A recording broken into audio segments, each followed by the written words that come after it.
I was doing it. I was up there doing it. You don't know, man. You don't know what I did. What you did was drop the ball, Proby. You split the team up. Get that part right. William Baldwin plays a rookie fireman trying to prove himself, and Kurt Russell is his older brother in Backdraft, one of the new movies we'll be reviewing this week on Siskel and Ebert. I'm Roger Ebert of the Chicago Sun-Times. And I'm Gene Siskel of the Chicago Tribune, and our first film is Backdraft, which wants to be the ultimate film about firefighters, but I think it does a better job, actually, of being the ultimate film about fire, because the fire scenes in this movie are truly extraordinary.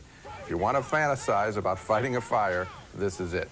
And here is the opening fire scene in the movie as veteran Chicago fireman Kurt Russell and Scott Glenn are joined by trainee William Baldwin. Hey! Sorry, kid! I thought you were dead! All right! Yeah. We got him! We got him! Let's go! Hey.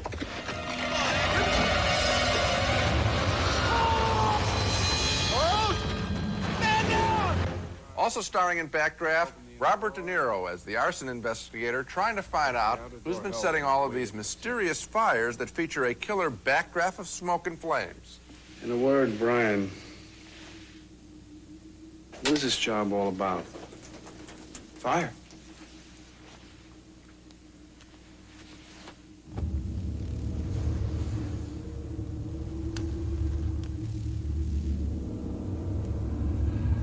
It's a living thing, Brian. It breathes, it eats.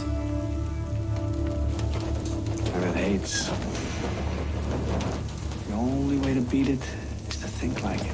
The two best performances in the film belong to these two actors. Kurt Russell, a vastly underrated actor, here playing a fireman who is a hero at work, but unable to relate to his estranged wife, played with strength and vulnerability by Rebecca De Mornay from Risky Business. I mean, you're the best. You really are. But the chances that you take, Jessica, you scare me now. Also featured in the film is the firehouse humor of Scott Glenn, here toasting the new trainees, played by William Baldwin and Jason Gedrick. Despite the fact that he was born with a rather dull expression and a really hideous pair of ears, he not only took on the beast, but pulled from its clutches, assisted by a more famous and brilliant firefighter, me, a kicking and screaming civilian who will probably wind up suing us for breaking our fingernails. As a physical production, Backdraft couldn't be more compelling. The city of Chicago looks great. The fire scenes are completely credible, with more smoke than we usually get in the movies. I mean, this isn't anything like The Towering Inferno. If there is a problem in the picture, I think it's in its thriller storyline of who is setting the fires. The corrupt politician character who figures in that story is hackneyed, as are other characters who get involved in the resolution of that plot. But that's a small complaint compared to the majesty of this film. I agree with you, Gene. I agree with you on both sides of your review. The fire scenes are great, and the scenes when they're not fighting a fire are pretty awful. What disappointed me, in a way, is that I was hoping that this movie would be about the everyday life and the lore and the craft and the experience and the camaraderie of firemen, and it's not. It's an action picture, and the action is spectacular. I don't know how they did it. It looks as if they had actors standing surrounded by fire. Yes. I'm sure that in real life, firemen cannot take chances like that, especially without wearing a mask. They run in there, they're enveloped in flames, they're racing around, they're saving people. It wasn't credible, but it was incredible. It was exciting, and that's why I recommend the picture, because of those action scenes, but not for the other stuff. Which surprised me because there are some good, as I said, good performances in there. I want to talk about Kurt Russell. I think that his character, I don't like how they run him through this story, but his character is very solid. I mean, I'm not seeing Kurt Russell there. I'm seeing a guy who's of the streets, a worker, family tradition in firefighting, and has a problem. He loves firefighting, and he just can't handle the rest of his life. You know, De Niro doesn't have as big a role as I would have expected, and that's too bad. I bet part of it was left on the cutting room floor because I wanted more about, you know, they have a couple of scenes where he takes his knife and he's prying a piece of wood aside to, you know, when he's trying to figure out how a fire... I'd like to know how an investigator works. What is he doing? What is he looking for with that knife? And he's going around like this and looking underneath things. But they just have him doing it as business rather than as explaining some of the craft. I wish it had had more of that in it. Okay. Still ahead, Madonna's daring documentary of life on stage and backstage. We'll review Madonna, Truth or Dare. But next, Truly, Madly, Deeply, another ghostly love story. You're probably a figment of my imagination. I really love you. I really truly love you. I really truly madly love you. Two lovers play a word game, but what's different about that scene is that one of them is dead in a new movie called Truly, Madly, Deeply. Now, I'm one of the people who had reservations about Ghost, which went on to become an enormous hit last year, despite my reservations. But now I've seen a ghost movie for grown-ups, and it answers some of the questions I had about last year's hit film. Truly, Madly, Deeply stars Juliet Stevenson as a woman whose lover has passed away and she misses him bitterly. I'm in the sitting room and I think there's no point going to bed because he's not there. Or I'm in bed and I think there's no point getting up. That's real grief and anger. But then a miracle happens. Her lover returns from the dead, and he's played by Alan Rickman as a musician who somehow didn't die in quite the approved manner, and so he ends up lingering behind on Earth.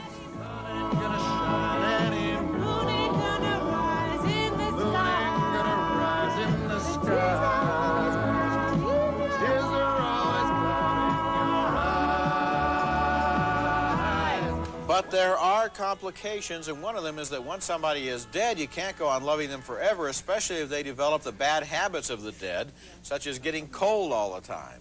And then a new man comes into her life, and sooner or later, she's going to have to make a decision. Okay, no, this is what we do. I tell you everything about my life between here and that statue there. You see it? And then you tell me yours, okay? And we hop, of course. No lies from the speaker, no interruptions, no questions from the listener. And we're off. Mark Damien de Grunwald, 32, next birthday, born Budley Salterton. Capricorn, I don't believe in that, that's star signs, I mean. Parents alive, retired, father silent, practically completely silent, 18 years older than my mother, who is not completely silent. My problem with Ghost and a lot of the other Beyond the Grave movies is that I'd like to think of the afterlife as such an awesome experience that if you made it that far, you wouldn't want to come moping back to Earth again to solve mysteries that you left behind.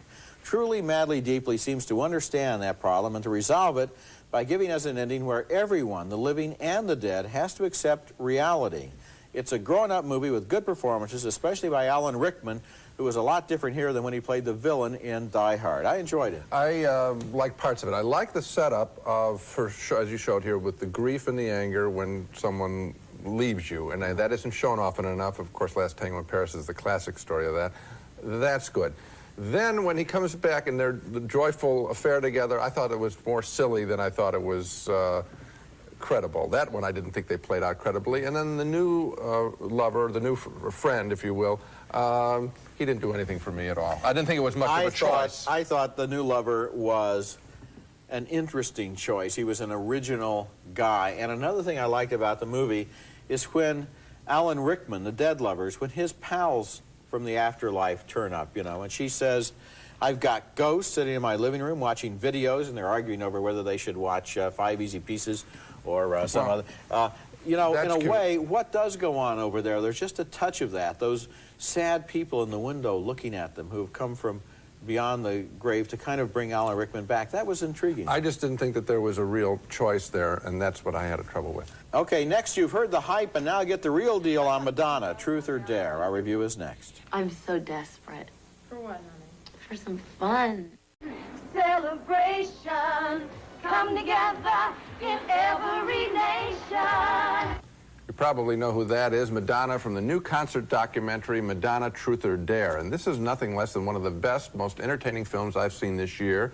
Exciting on stage and backstage, with Madonna giving us a rare look into the private side of a pop musician's life on the road. For example, we eavesdrop on her conversation with her father before her concert in Detroit. He actually wonders if she can get him tickets. You undressed in this performance? No. Oh, God. Of course they don't. Okay. Well, whatever you guys can get us tickets for. Dad, I can get you tickets any night you want to come. And here she is, getting her throat examined by a doctor as last year's boyfriend, Warren Beatty, looks on, amazed that she seems to be recording everything about her life on tour on film. Well, anyone that comes into this insane atmosphere, you realize they all feel it when they come into this atmosphere. When they come into your dressing room, when they come wherever you are, they feel crazy. Now, do they talk about it? No, they accept it. Well, why don't they talk about it? Because. Well, you want to think about that, don't you? No, I don't. Let's get back to Do you want to talk at all off camera? You have nothing to say. She doesn't want to live off camera. Much less talk. There's nothing to say off camera. Why would you say something if it's off camera? What point is there of existing? Don't worry, music fans. The concert, part of the Blonde Ambition Tour, has been photographed extraordinarily well. Here she sings Holiday.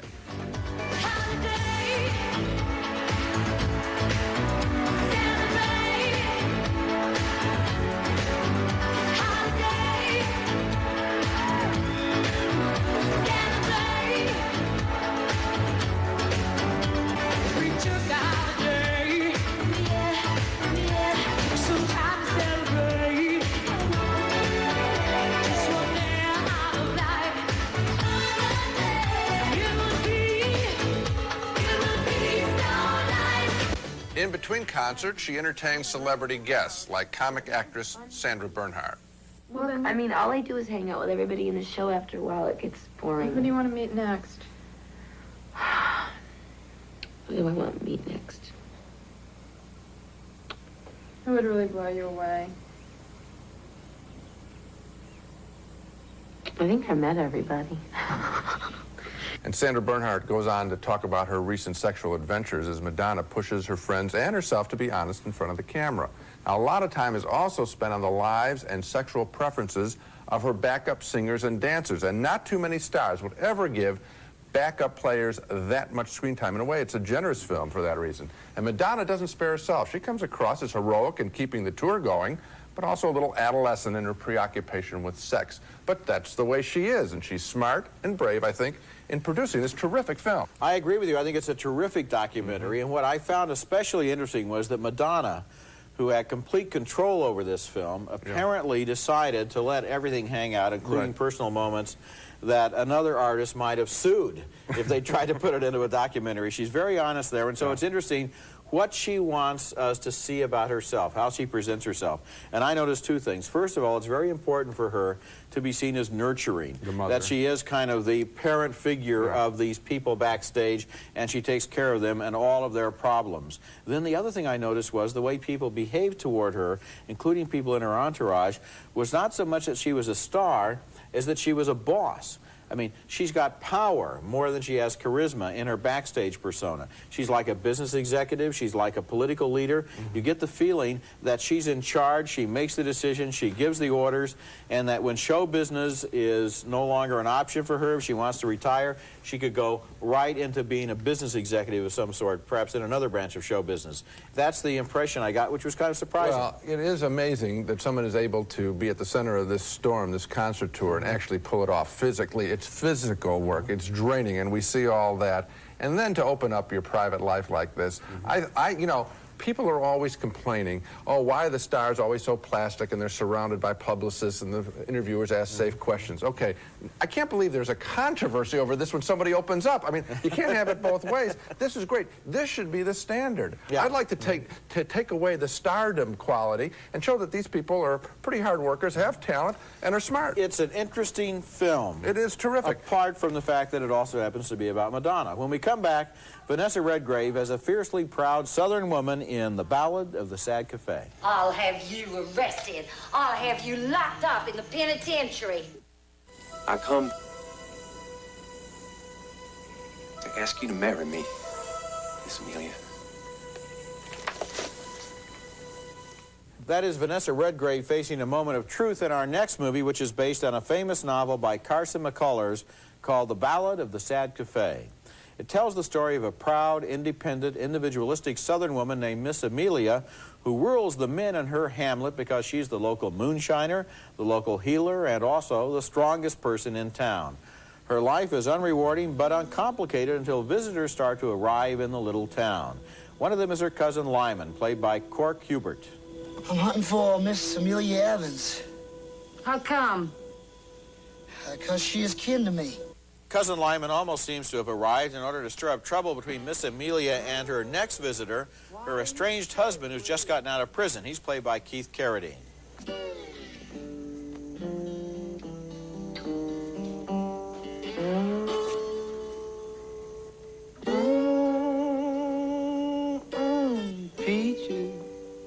Sooner or later, it had to come to this, a fist fight between two proud people who give no quarter.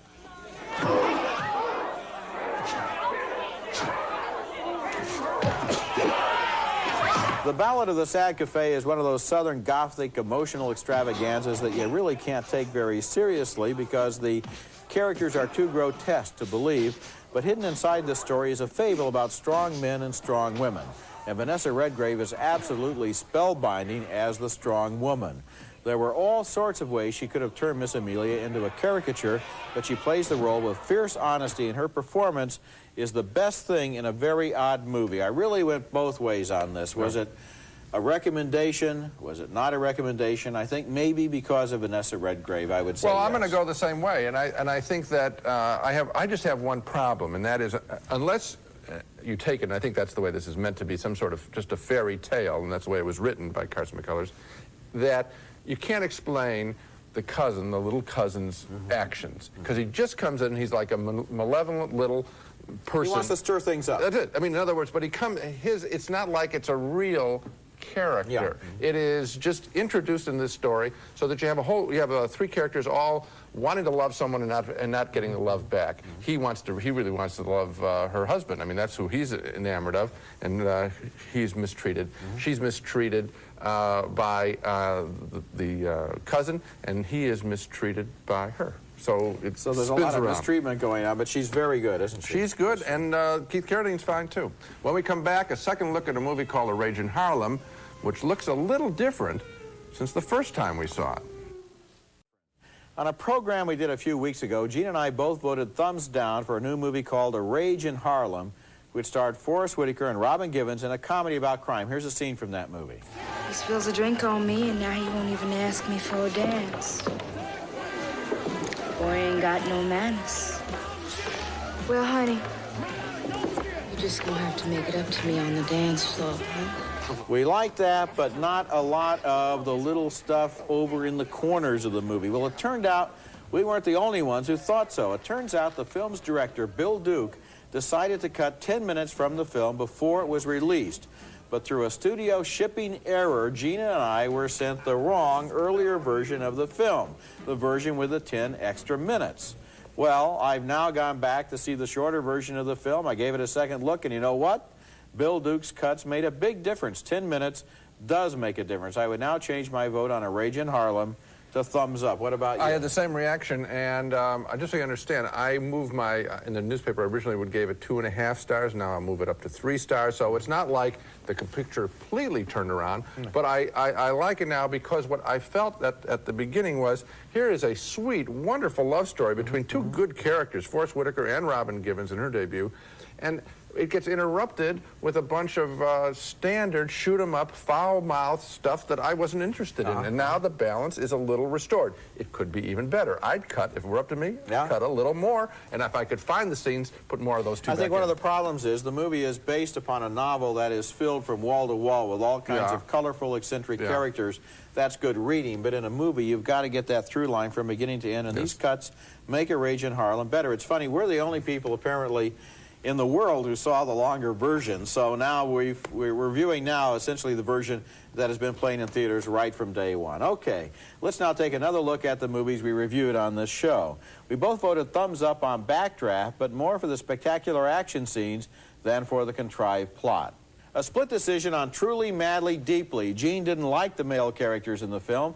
I enjoyed it as sort of a grown-up version of Ghost. 2 thumbs up, though, for Madonna, Truth or Dare, a fascinating, honest backstage documentary. And 2 more thumbs up for Ballad of the Sad Cafe, especially for Vanessa Redgrave's performance. And now here's something that hasn't happened before on the show. On the basis of a re-edited version of A Rage in Harlem, Gene and I both changed our votes from thumbs down to thumbs up. The Madonna film is the one to see. It is really special. It is raunchy, R-rated, but there's a little more honesty and some just good, really good entertainment value, too, on the concert stuff. And some good special effects in Backdraft. That's it for this week. Next time, we'll have reviews of Thelma and Louise, a 2 for the Road story with Susan Sarandon and Gina Davis, and also Dice Rules, the controversial Andrew Dice Clay concert film. That's next week, and until then, the balcony is closed. Enjoy the very best from Walt Disney Home Video with a swingin' singin' Walt Disney classic, The Jungle Book. On sale now at your local video store. Just a minute, that's all it takes to cover gray with New Age. New Age by Fanciful, the leader in temporary hair color. New Age. Rice-A-Roni, the San Francisco treat. Now with 30 flavors, you can serve it every day for a month and never serve the same dish twice. A-Watch by Armatron, featuring water-resistant straps and metal cases and over 20 fashion designs to match your entire wardrobe. Medals of distinction, that's A-Watch by Armatron, America's watch.